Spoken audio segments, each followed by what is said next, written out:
basically. I mean, I just felt the heck with it. Who watches it anyway? Yeah, well, exactly. Fewer and fewer people. I mean, I've got a massive number of people who listen to my show who are currently, even as we speak, cancelling their licence, because it turns out that there is a place on the website for the BBC where you can basically say, I wish to now opt out of the TV licence, which I didn't know, to be honest. No. So I lots of felt people a are sort of cancelling. obligation to keep a television licence because sometimes the BBC has paid me, and I do have a television set, and it's a legal requirement. But the moment is I have to say fast approaching when I'll consider getting rid of that television set and not watching any live TV anymore and getting rid of it, because the BBC's performance over the past 3 months has been so shocking. Yes. One of the reasons why most people in this country don't even know there is controversy about the mess this country is in is because of the BBC's shockingly bad journalism. Yes, and rather bizarrely last night I switched on BBC 4 to discover a 2-hour programme. And now, you might differ from me. You might say, well, that would be quite interesting. But it's a 2-hour programme of a GoPro camera attached to a canal boat. And basically no audio whatsoever, just listening to the boat going up the canal for 2 hours. That was it. That was the show. I believe this is what's called slow television. Yeah.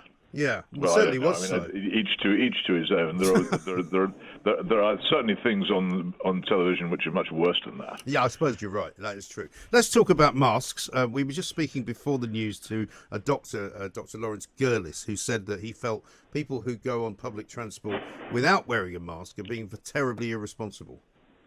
Well, I can't follow his logic here. I mean, first of all, the fatality rate of the disease itself is extremely low, especially among the sort of healthy people who you would generally find traveling on public transport. Yeah. And secondly, the number of people who actually have it is also extremely low. So I don't quite know why such a level of emotion should be directed on this matter. And obviously, people shouldn't go around deliberately infecting other people.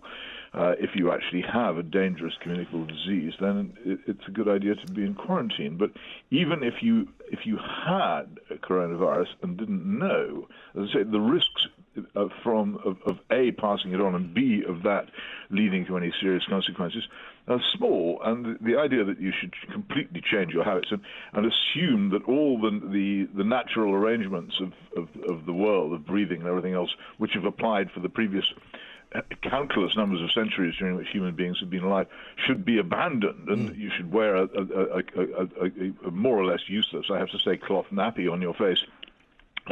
Because of this, it just seems to me to be a jump of logic which I cannot honestly take, and to be more superstition than science, to be quite frank. I think that's the trouble, and that's proven, I think, by the fuss everybody's made about Donald Trump finally being photographed wearing a mask, as if that is some kind of proof positive. You know, whenever he does anything, people say that it's a mistake or he's an idiot or whatever. However, now that he's wearing a mask, apparently that's proof that we should all be wearing one.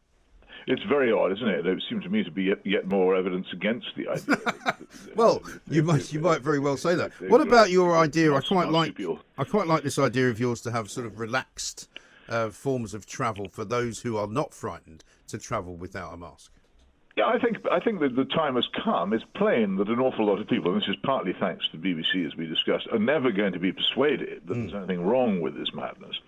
The government is never going to admit that it made a terrible mistake, which would be the only other way of clearing the air. Those of us, which is a substantial but minority, but a minority nonetheless, those of us who think that life is for living, should be allowed to make declarations that we indemnify employers and we're not going to sue anybody if we catch coronavirus, and that establishments which are willing to host us should post up signs saying we are relaxed, and those who are relaxed should wear badges saying I'm a relaxed person.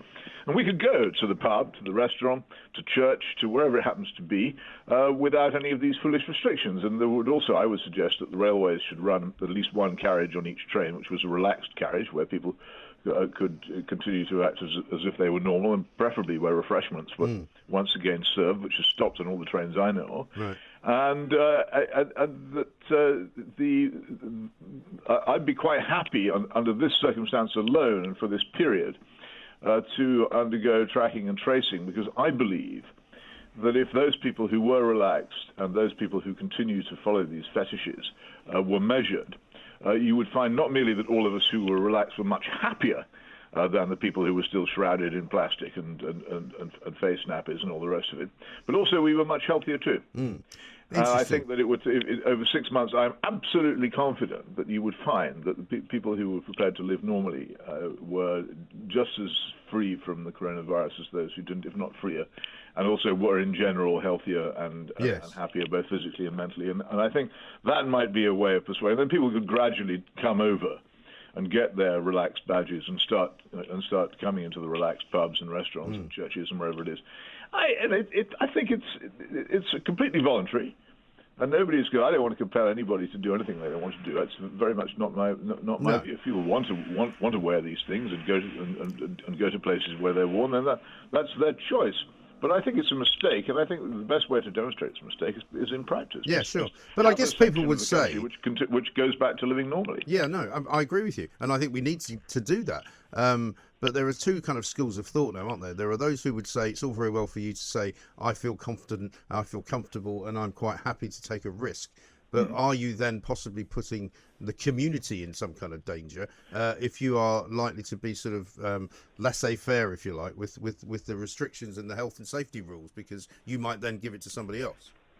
Well, I've sort of dealt with that by pointing out just how very unlikely it is that I would A, give it to anybody else, or B, that if I did do so, that they would have any serious, that they would have a serious disease. And most of the people who are currently being detected, and the government's devoting huge efforts to detecting cases of coronavirus, most people who are being detected have no symptoms. If you try and find out from the government how many of those detected have got symptoms or are seriously ill, they don't know. No. Well, it turns out that after... the reason for that is that the answer is very, very few. And the number of deaths from coronavirus has been in steep decline since April the 8th. Yeah. And is now bumping along the bottom. We have to remember when you hear the figures of deaths that are now announced, that it is quite normal for 1,600 people to die every day in this country. That is the normal mortality rate. It's sad on each occasion, but we really can't say that the numbers of people dying from coronavirus at the moment are so outrageously large that we have to change the entire way that we live. No, and also the numbers of people who have been, say, under the age of 39 are minuscule. You know, almost none. Yeah, it is very, very small indeed, and it has always been. I'll say it again, a matter of proportion. And people say, okay, so it's selfish for me to go out without a muzzle on. Well, I suppose one could equally well say, and I personally would, because I'm very anti-car. It's quite selfish for people to drive cars at the speeds they drive them at.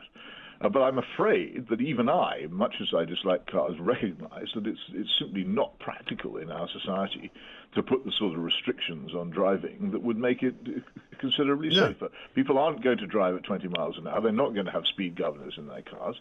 They're not going to accept a driving test which really weeded out the bad guys, and nor are they going to accept the sort of policing which found out the number of people now driving without licenses and insurance, of which there is a very large number, I think. Oh, there's a very extremely large number. And let's go back to Leicester, which we talked about last week, where it now would appear, actually as a rather good byproduct of the fact that they've put it into lockdown, it would appear that there's 10,000 people working as slaves in Leicester in the garment business. Now, I don't understand how that can be allowed to happen, not least at all, but certainly in these circumstances where we're supposed to be trying to stay healthy.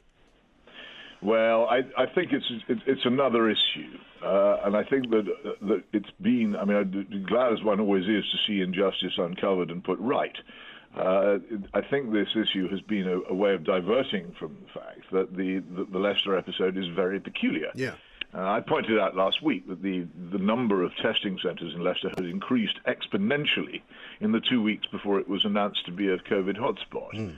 And my view is you shall find. Since then, I checked last week, and the Leicester City Council has embarked on a most tremendous campaign of seeking out the disease. People are actually going to people's homes and banging on the door and saying, will you be tested to discover whether you have COVID? Well, if you did that all over the country, then you would probably find quite a few people who've got it, because what's actually happening at the moment, despite all the palaver, is almost certainly that the country is gradually acquiring herd immunity from a disease which the government has actually been quite unable to control. Yes. And so as far as the way that this continued unlocking goes on, I mean, you told me, I think last week, that you'd been out for dinner. I was out for dinner on Thursday night, not far from your office, actually, in Kensington High Street. And I found it to be a most liberating experience. And it was great to actually be out, having somebody prepare and cook food for you and give you a glass of wine. It was really amazing. And I think... I'd be glad to see you. Yes. Not to treat you as if you were a toxic dump. Exactly right. And I mean, so many people seem to want to veer away from you in case you give them the plague and wear visors. For goodness sake. I mean, it's the destruction of that most basic human need, which is to be able to trust other people. We don't even trust them to come close to us now. We say, and I ask you to say with us, lift up your voices in this great meeting in the heart of England, and to all the world a message: England lives and marches on.